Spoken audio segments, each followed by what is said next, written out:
Welcome everyone to Vested Interest. This is Shane back again for another stock pick of the day video. It is November 14th. Today we are going to take a look at Procter Gamble. This is out of the consumer staples sector. This is a behemoth of a company. You've probably heard of the company or at least some of the products that they make. Let's jump right in and check them out.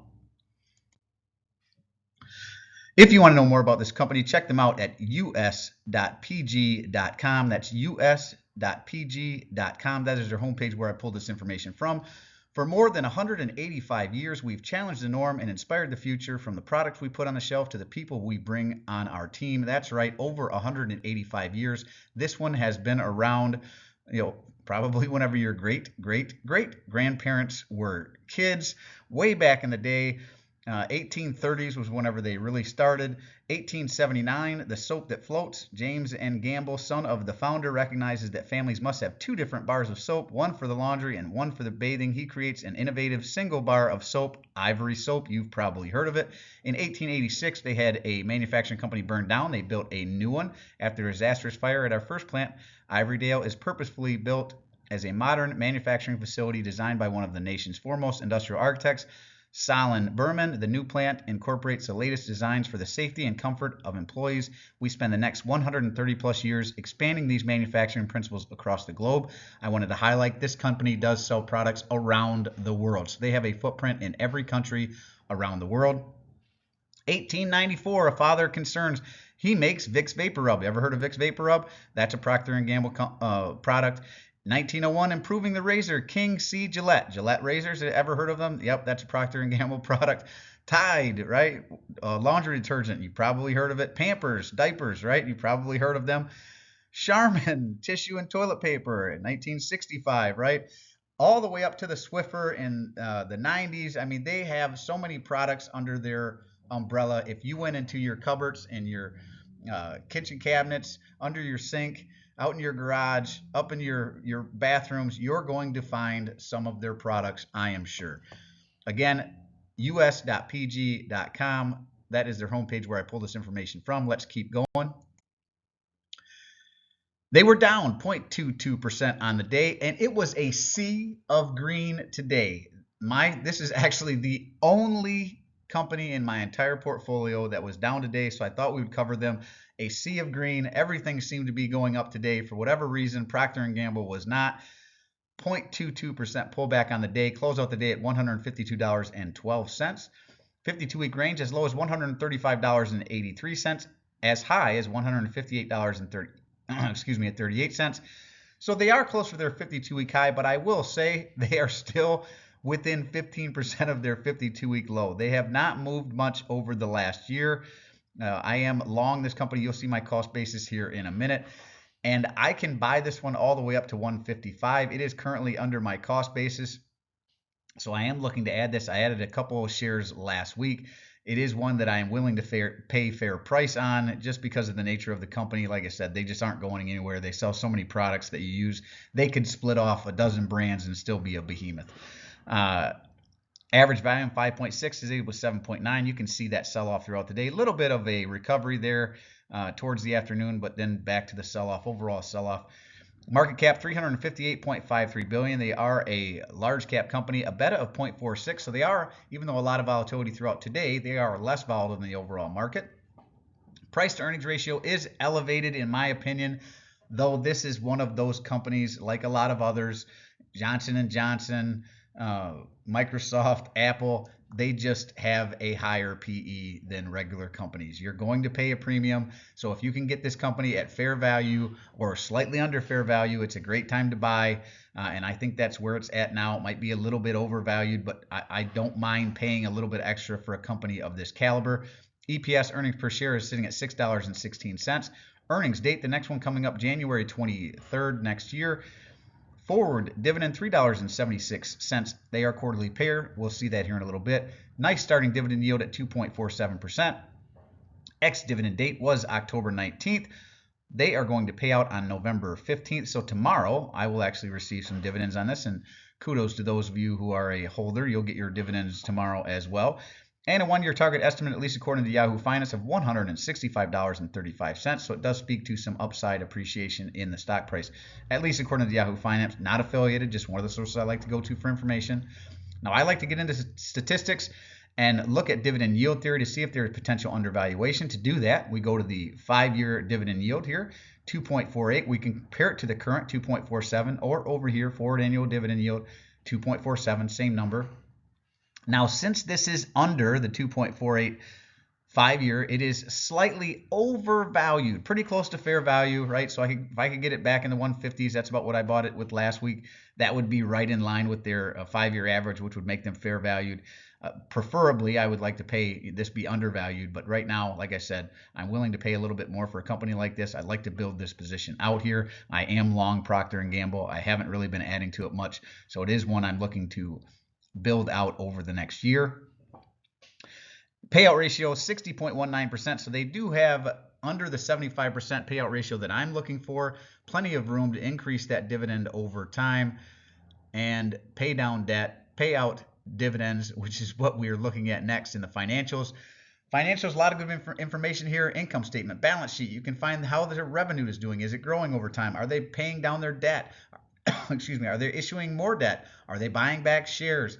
What do their assets over liabilities look like? What do their margins look like? A lot of good information in the financials. If you are buying single companies, you want to understand balance sheets and income statements and the financials of a company.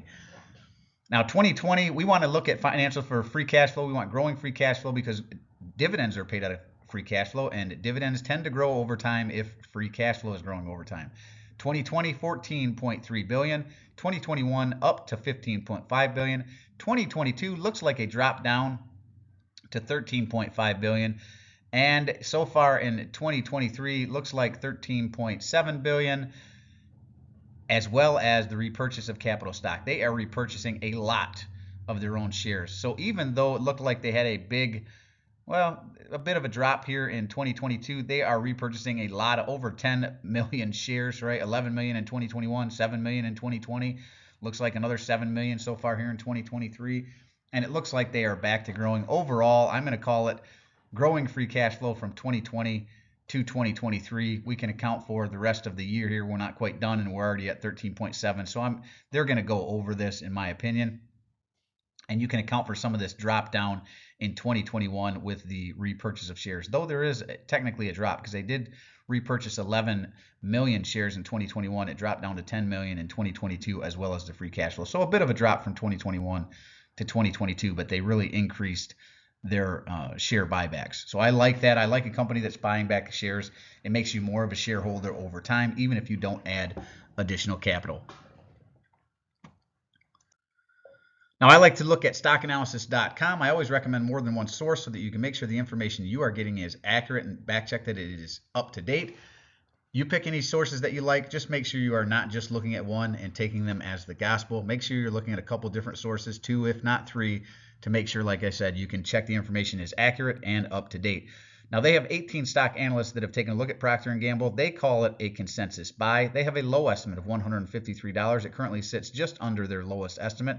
So if it comes up to their lowest estimate, that would be a 0.58% increase in the stock price. They have an average estimate of $167. That would be a 9.78% increase from where it currently sits. And if it happened to hit their eye, and that's pretty much 167, that's in line with what we saw from Yahoo Finance at 165. If it happened to hit their high of 180, that would be a 18.33% increase in the stock price. All the while, you could collect that 2.4% dividend yield. Now, I like to get into statistics here. Financials, you're going to find all the same information. They do go back a little bit further in stockanalysis.com than Yahoo Finance does. That's one of the reasons that I like it.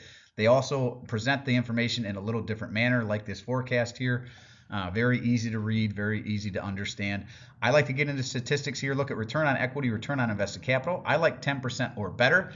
Return on equity, 32.9%, smokes the 10% I'm looking for. Return on invested capital, 18.06%, smokes the 10% I'm looking for. EPS growth, I like 5% or better. They are projecting out the next 5 years at 7.54%. And revenue growth of 4.48%. Very good numbers overall for Procter & Gamble. Really love this company. Really would like to build out this position. Want it to pull back more. I'd love it to drop back into the 130s, 140s. But again, 15% of its 52-week low puts it at 155. It just has not really run up like a lot of other stocks. So I'm going to add as long as it stays under 155 here on this one. Looks like they're down a little bit in the after hours. So please pull back a little bit more. Get back into the 140s for me. Now, as I said, I am long at Procter & Gamble. I have 24.566 shares. This is one I would love to build out to 100 shares here. So I'm going to continue to add here over the next weeks going ahead. I am up 10.67%. My cost basis is a low 137.46, right up against its 52-week low there. That's why I'm willing to add it up to 155. I don't mind increasing this cost basis a little bit. I'd like to keep it in the mid 140s, so I will probably add to this. Hopefully it pulls back into the 140s, but I will probably add to this till this gets to a 145 to 146 range for a cost basis, and then I may back off and see if it pulls back any further. 61% payout ratio. We saw 60 on Stock Analysis on Yahoo Finance. 61%, right in there, right in the 60s. So again, under the 75% I look for. It is growing, though not a fast grower. 3.48% dividend growth.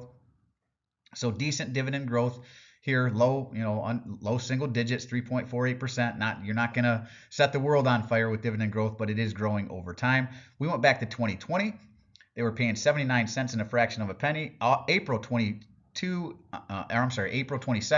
2021, they were paying 86, almost 87 cents per share. Jumped it up again April 2022, 91 cents and a fraction of a penny. Jumped it up again April 23 to 94 cents. So if they were going to continue this growth, I would expect another raise up in April of 2024. They do pay out on the February, May, August, November timeframe. That's when they pay out. This is the vested interest stock screener. This is how I set up the videos. It's also how I look at a company to see if I'm interested in investing in a high level. If it meets the criteria, 5 of 8. If it's not a financial company like a bank, if it's a bank, it must meet 6 of 9. I add in price to book. And then it goes into the pile of potential investment. And I do more of research into the financials, look at the balance sheet, look at the income statement, do a discounted cash flow analysis, and see what I'm willing to pay. Well, that is it for this one. That is Procter & Gamble. What do you think of Procter & Gamble? It's a behemoth of a company. It is a dividend aristocrat. It is one that I want to continue to build out and increase my position in this one. Is it in your portfolio? Let me know down in the comments section below. And as always, appreciate you stopping by. If you haven't done so already, don't forget to show me some love. Hit that thumbs up, ring the notification bell. Most importantly, hit that subscribe button down below if you have not already done so. Join us on this journey to financial freedom. Join the vested interest community, building a community of like-minded dividend growth investors. I do a stock pick of the day series like this Monday through Thursdays when the market is open, covering a stock that's pulled back on the day to see if we can see any value. I do not just cover stocks that I own. I cover a lot of different stocks. Some of you may have never heard of, and I take suggestions. So if you have a company you'd like me to do a stock pick of the day video on, drop it down below, and I'll work it into the rotation. And I do personally read and respond to the comments. I'm always interested to read your questions, opinions, or suggestions for future topics. And this is Shane signing off, wishing peace and prosperity to you and yours. And remember, financial security comes to those who take a vested interest. Hey, thanks for stopping by, and we'll see you in the next one. I'm not a financial advisor. Nothing in this presentation should be considered financial advice. I'm only sharing my opinion and investing journey for educational and entertainment purposes. Investing involves risk. You can't lose money and should never invest any amount uncomfortable losing. Always do your own research, invest based on your situation, circumstances, and select criteria, or seek the advice counsel of a certified financial advisor.